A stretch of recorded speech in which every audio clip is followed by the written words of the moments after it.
Hello class 10। मैं हूं मुकेश कुमार और स्वागत है आपका आपके अपने यूट्यूब चैनल एम के क्लासेज पर। आज हम पढ़ेंगे 10वीं कक्षा का चैप्टर 6 त्रिभुज के बारे में और इस चैप्टर का पहला एक्सरसाइज 6.1 को सॉल्व करेंगे। तो आइए देखते हैं 6.1 क्या कह रहा है। एक्सरसाइज 6.1 में कह रहा है कोष्टकों में दिए शब्दों में से सही शब्दों का प्रयोग करते हुए रिक्त स्थान को भरिए। यानी यहाँ पे हमें रिक्त स्थान को भरना है और रिक्त स्थान को भरने के लिए कोष्टक में दो शब्द दिए हैं। दो शब्द में से जो उपयुक्त शब्द होगा उसको चुनकर हमको यहाँ खाली जगह पे भरना है। तो देखते हैं पहला क्वेश्चन क्या कह रहा है। पहला क्वेश्चन कह रहा है कि सभी वृत्त डैश होते हैं सर्वांगसम समरूप। सभी वृत्त क्या होते हैं? सर्वांगसम होते हैं या समरूप होते हैं। सर्वांगसम और समरूप आकृति के ऊपर मैंने पिछले वीडियो में बताया था कि सर्वांगसम आकृति वैसी आकृति होती है जो आकार और माप दोनों में बराबर हो, दोनों समान हो, और समरूप वैसी आकृति कहेंगे जिनका आकार जो है वह एक ही जैसा हो लेकिन साइज बड़ा छोटा, यानी माप उसका बड़ा या छोटा हो सकता है। तो जितने भी वृत्त है, मान लीजिए दो वृत्त हम ले लेते हैं, यह एक वृत्त ले लेते हैं और एक छोटा वृत्त ये ले लेते हैं। तो वृत्त कभी भी गोल ही होगा, हमेशा गोल ही होगा, भले ही उसका साइज जो है वो बड़ा या छोटा हो सकता है। तो वृत्त जो है वह हमेशा क्या होता है? समरूप होता है, क्योंकि समरूप आकृति का नियम कहता है कि जिसका साइज भले ही बड़ा या छोटा हो, शेप हमेशा समान होना चाहिए। तो पहला का हम लोग भर देंगे सभी वृत्त समरूप होते हैं, ठीक है। दूसरा है सभी वर्ग डैश होते हैं सर्वांगसम या समरूप। तो सभी वर्ग, अब वर्ग क्या है?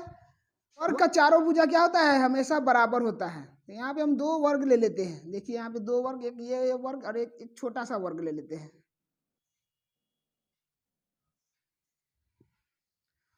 तो वर्ग भी हमेशा समरूप होता है, भले ही वो आकार में छोटा हो या बड़ा हो लेकिन वो हमेशा एक ही जैसा होगा। तो वर्ग में भी हम भर देंगे कि सभी वर्ग समरूप होते हैं।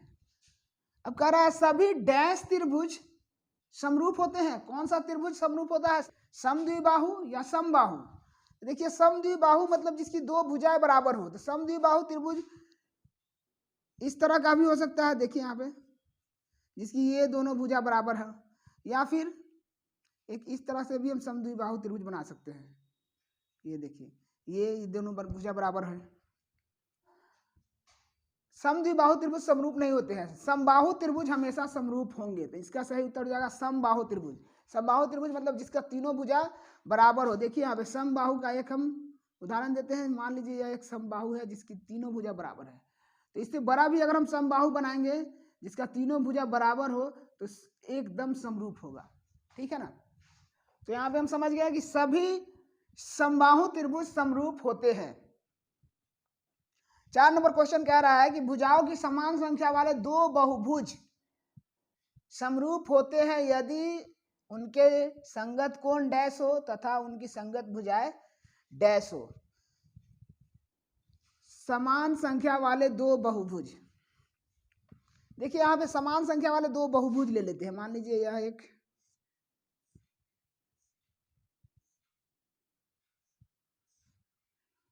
छोटा सा बहुभुज ले लेते हैं। ये दोनों समरूप कब होंगे? जब इनका संगत कोण क्या होगा? बराबर होगा। समरूप आकृति के बारे में हम पिछले वीडियो में भी पढ़ चुके हैं। जिस आकृति के संगत कोण बराबर हो वह समरूप आकृति है। इसका संगत कोण ये बराबर होना चाहिए, इसका संगत कोण ये बराबर होना चाहिए, ये संगत कोण ये सब कोण क्या होना चाहिए? आपस में बराबर होने चाहिए।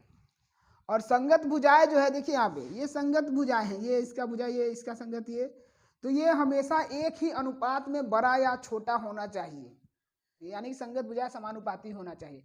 तो यहाँ पे हम लिख देंगे कि उनके संगत कोण बराबर होंगे, संगत कोण होंगे बराबर और संगत भुजाएं होंगी समानुपाती। तब दो बहुभुज क्या होंगे? समरूप होंगे। तो ये समझ गए। देखते हैं क्वेश्चन नंबर 2 क्या कह रहा है। क्वेश्चन नंबर 2 में कह रहा है निम्नलिखित युग्मों के दो भिन्न भिन्न उदाहरण। हमें दो उदाहरण देना है। पहला है समरूप आकृतियां और दूसरा है ऐसी दो आकृतियां जो समरूप नहीं है। हमें वैसी आकृतियों का युग्म बताना है जो हमेशा समरूप होते हैं। तो पहला इसमें हम दे सकते हैं सभी वर्ग हमेशा समरूप होंगे। वर्ग चाहे बड़ा हो या छोटा हो, लेकिन हमेशा वर्ग समरूप होते हैं, सभी वर्ग। दूसरा हम उदाहरण दे सकते हैं सभी वृत्त भी समरूप होते हैं। वृत्त चाहे बड़ा हो या छोटा हो, लेकिन सभी वृत्त हमेशा समरूप ही होंगे। ठीक है, अब दूसरा देखते हैं। दूसरा कह रहा है ऐसी दो आकृतियां जो समरूप नहीं है।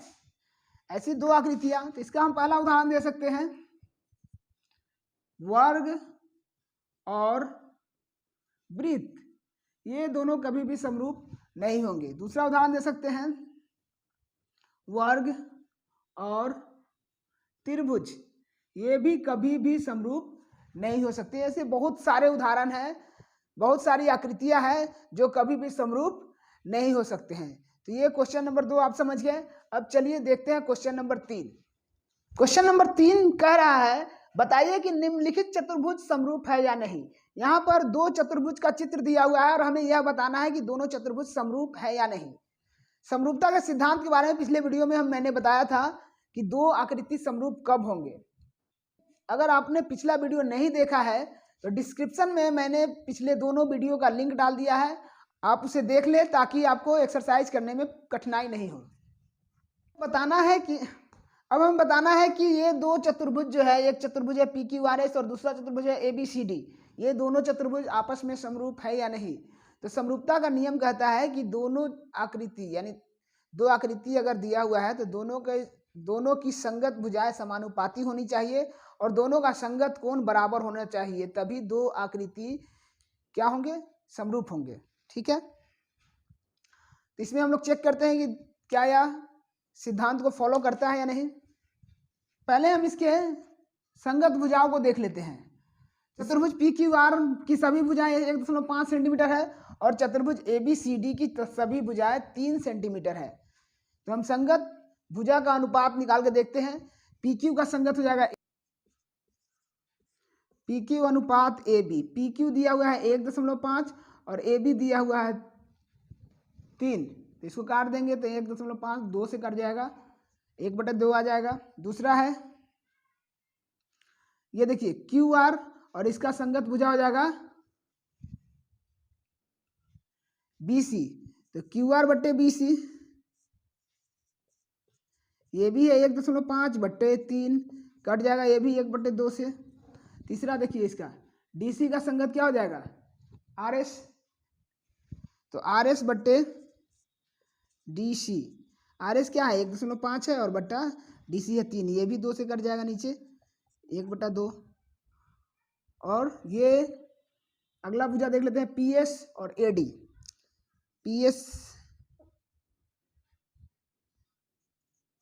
PS/AD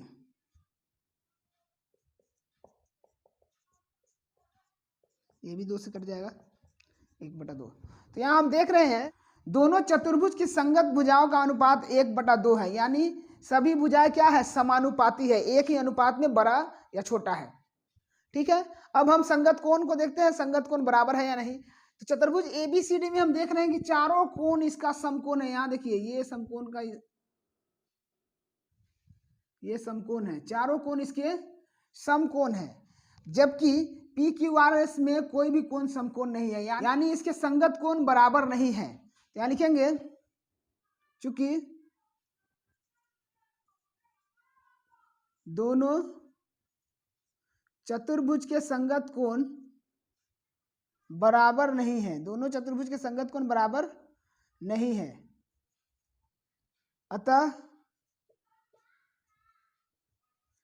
चतुर्भुज PQRS तथा ABCD समरूप नहीं है।